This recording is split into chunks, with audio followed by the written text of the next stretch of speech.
Ito po ang amber, original amber.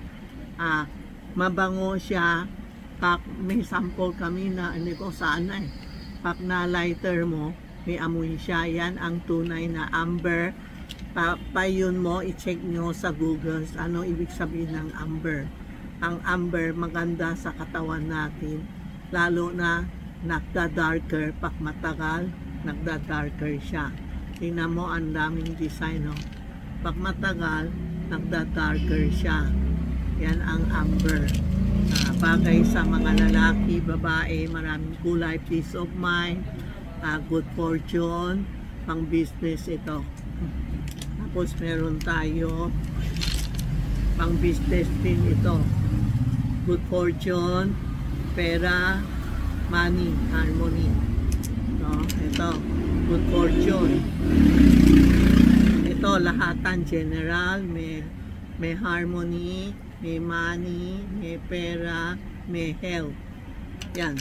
Tapos meron tayong pulang-pula.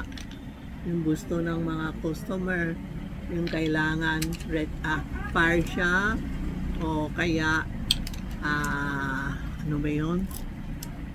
Firewood. Wood. Ayan, mga fire and wood. Ayan, lahat andito na.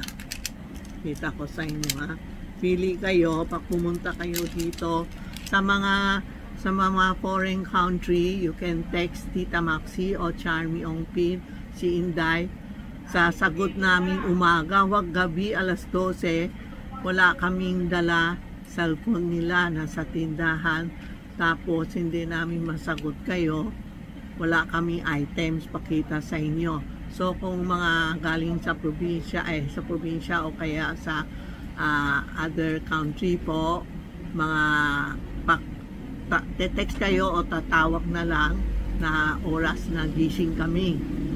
Kasi ang office namin is 9 to 6 o 5:30. Kaya yun oras na yun, pwede kayo tumawag o kaya mag-text para masagutin namin. Kasi nagagalit kayo, hindi kami sumasagot. Oras ng tulog namin, dapat may oras din kami magpahinga. Kaya po, tatawag kayo sa oras ng office namin po, ha. Huwag kayo tumawag sa hating gabi, walang sasagot sa iyo.